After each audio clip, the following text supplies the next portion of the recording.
लिखा परदेश किस्मत में वतन का हाल का होगा, और जहाँ बेदर्द मालिक हो वहाँ फरियाद क्या होगा। नीतीश कुमार से हम लोग बात बोलते हैं तो जैसे उल्टी बात सर किया जाए ताकि इस पानी को किसी और तरफ मुड़ जाए, ताकि यहाँ का जो जो किसान है उसको पूरा बेनिफिट है। वही तो मैं जो देख रहे हैं नंगी पहाड़ी, ये देख रहे हैं अगल बगल वीरान जगह, कम से कम इसमें पेड़ पौधे लगना चाहिए। हमारा गया का या तपोवन का या यहाँ पर हराही स्थान है या फिर बैजू धाम है या फिर हमारा गहलौर घाटी है, तो विष्णु को मानेंगे और ब्रह्मा को नहीं मानेंगे, कहाँ की बात आ गई। इसका मतलब भगवान में भी लोग भेदभाव कर रहे हैं, ये उचित नहीं है। अगर 6 महीना जीतन मांझी को मौका मिल गया होता तो शायद तपोवन की स्थिति ये नहीं रहती। हमको अफसोस है इसी बात।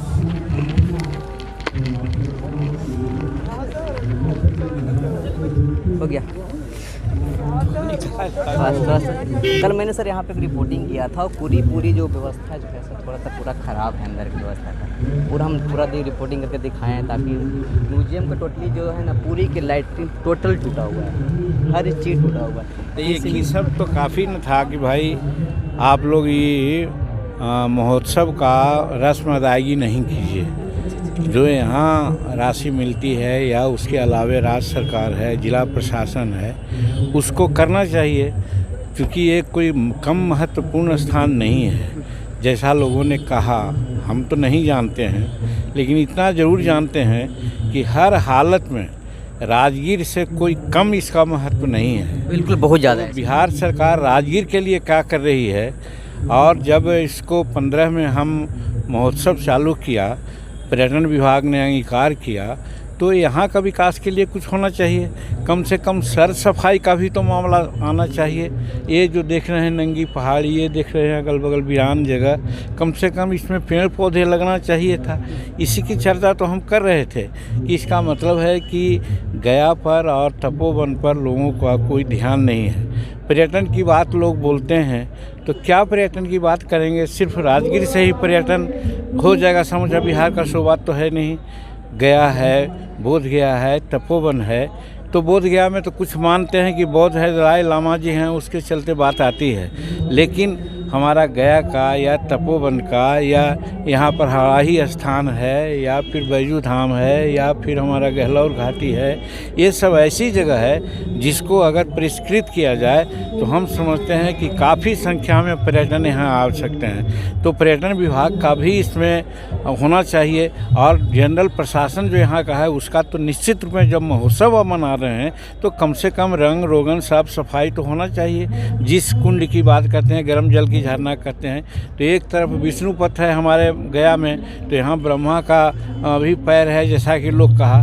तो ब्रह्मा और विष्णु को लोग मानने वाले लोग हैं, तो विष्णु को मानेंगे और ब्रह्मा को नहीं मानेंगे, कहाँ की बात आ गई। इसका मतलब भगवान में भी लोग भेदभाव कर रहे हैं, ये उचित नहीं है। इसीलिए हम कहा, हम तो है कि है कलम बंधी स्वसंद नहीं, बिजली भर देव छंद नहीं, हमें बताए कौन हंत वीरों का कैसा हो बसंत। अगर 6 महीना जीतन मांझी को मौका मिल गया होता तो शायद तपोवन की स्थिति ये नहीं रहती। हमको अफसोस है इसी बात की। हमको अपने लिए कोई अफसोस नहीं, हम तो एक मजदूर का बेटा, एक मजदूरनी का बेटा, मुख्यमंत्री के कुर्सी पर तक चले गए तो और क्या हुआ। फिर हम अपना विरासत भी छोड़ रहे हैं, हमारा बेटा भी मंत्री और MLC है, क्या है। लेकिन ये ज़रूर है कि हम फल्गु नदी को सदाबहार नदी नहीं बना सके। इसके लिए हम कहा था कि हम इंद्रपुरी से पानी लावेंगे, 700 करोड़ में सब काम होता। ये गंगा उज्ज्वल योजना में 6000 करोड़ रुपया खर्च करके एक बूंद पानी लोगों को पीने के लिए या सिंचाई के लिए नहीं दे रहे हैं, जिससे हमारा ग्राउंड वाटर जो है वो नीचे से नीचे जा रहा है। यहाँ के पशु पक्षी जो जंगल वाले हैं वो लोग मर रहे हैं, ये कौन देखेगा। तो मैं समझता हूँ कि अगर किसी भी रूप में हम समझते हैं कि अगर हम लोगों को मौका मिला तो इसको आगे बढ़ाने का काम हम करेंगे। अभी भी हम लोग इसके बारे में सोचते हैं, लेकिन लिखा परदेश किस्मत में वतन का हाल का होगा, और जहाँ बेदर्द मालिक हो वहाँ फरियाद क्या होगा। नीतीश कुमार से हम लोग बात बोलते हैं तो जैसे उल्टी बात बोलते हैं, तो इसलिए क्या कहा जाए। हम लोग प्रतीक्षा कर रहे हैं, बिहार की जनता समझे, गया की जनता समझे कि 2024 और 2025 में अपना निर्णय ले।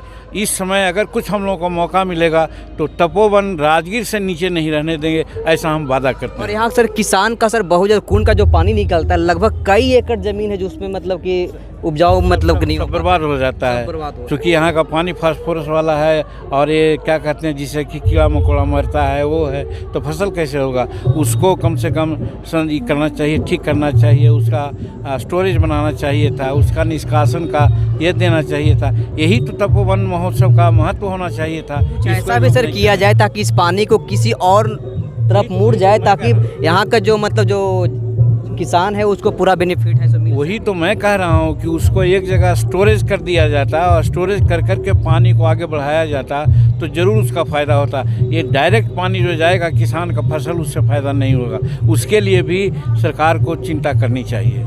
चलिए ठीक है, धन्यवाद सर। धन्यवाद।